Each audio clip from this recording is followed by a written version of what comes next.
আজ আমরা শুনব হজরত মোহাম্মদ মিয়া শাহকে ঘিরে এক অসাধারণ গল্প, একটা বিশ্বাস আর শক্তির গল্প।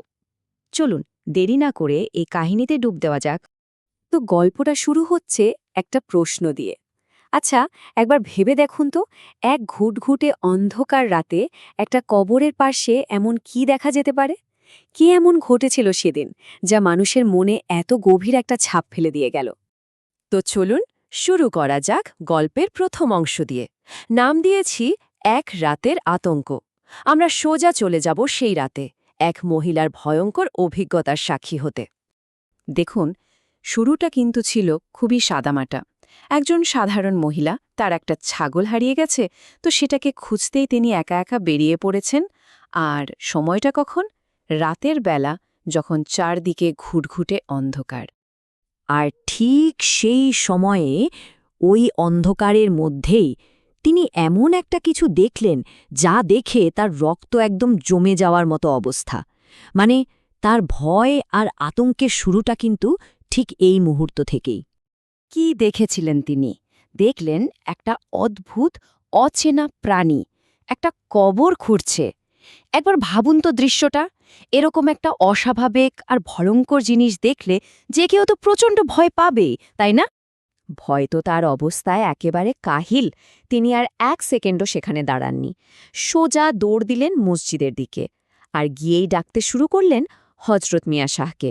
কারণ তার মনে তখন একটাই বিশ্বাস, এই বিপদ থেকে যদি কেউ বাঁচাতে পারে তো তিনিই পারবেন। এখান থেকেই কিন্তু গল্পটা একটা মোড় নেয়। মহিলার আতঙ্ক থেকে ফোকাসটা সরে গিয়ে চলে আসে হজরত মোহাম্মদ মিয়া শাহের দিকে, তার সেই শান্ত, অবিচল ভাব আর অলৌকিক ক্ষমতার দিকে। মিয়া শাহের কাছে যখন ওই মহিলা গেলেন, তখন তার প্রথম কথাটা কি ছিল জানেন? খুব শান্তভাবে তিনি বললেন, আপনার রাতে একা বের হওয়া উচিত হয়নি। ছাগল সকালে ফিরে আসবে। মানে একদিকে যেমন একটু বকা দিলেন, তেমনি কিন্তু ভরসাও দিলেন। এরপর তিনি যে কাজটা করলেন সেটা ছিল খুবই গুরুত্বপূর্ণ। তিনি প্রথমে নামাজের ভঙ্গিতে বসলেন, তারপর নিজের রানের ওপর হাতটা রাখলেন আর পরপর ৩ বার আঘাত করলেন।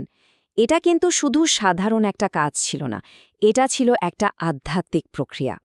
৩ বার, মনে রাখবেন, ৩।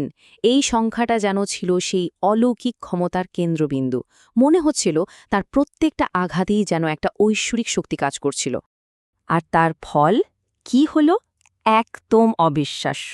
মিয়া শাহ যেই না আঘাত করলেন, সঙ্গে সঙ্গে সেই ভয়ঙ্কর প্রাণীটা ওখান থেকে পালিয়ে গেল। মানে, চোখের পলকে সব শেষ। এটাই তো ছিল তার ক্ষমতার সবচেয়ে বড় প্রমাণ। এখানেই আমরা দুটো একেবারে ভিন্ন চিত্র দেখতে পাই, তাই না? একদিকে দেখুন ওই মহিলার চরম ভয়, তার অসহায় অবস্থা, আর অন্যদিকে মিয়া শাহের সেই শান্ত, অবিচল আধ্যাত্মিক শক্তি। তার ছোট্ট একটা পদক্ষেপ, কিন্তু তাতেই পুরো পরিস্থিতিটা এক মুহূর্তে বদলে গেল। আচ্ছা, ঘটনা তো আমরা শুনলাম, কিন্তু চলুন এবার একটু গভীরে যাই। এই যে পুরো ব্যাপারটা ঘটল, এর আসল অর্থটা কি? এই ঘটনাটা আমাদের কি বোঝাতে চায়? দেখুন, এই ঘটনার আসল মানে বুঝতে হলে আমাদের অলি শব্দটা সম্পর্কে জানতে হবে। অলি মানে কি? সোজা কথায় আল্লাহর বন্ধু বা অভিভাবক।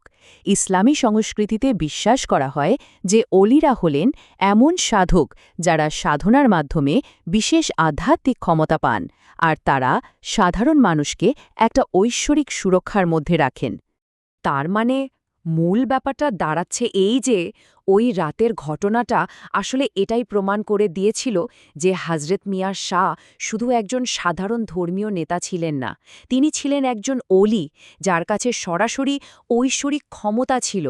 তাহলে এখন প্রশ্ন আসে, মিয়া শাহের মতো একজন অলির উপস্থিতি একটা সমাজে ঠিক কী ধরনের প্রভাব ফেলতে পারে?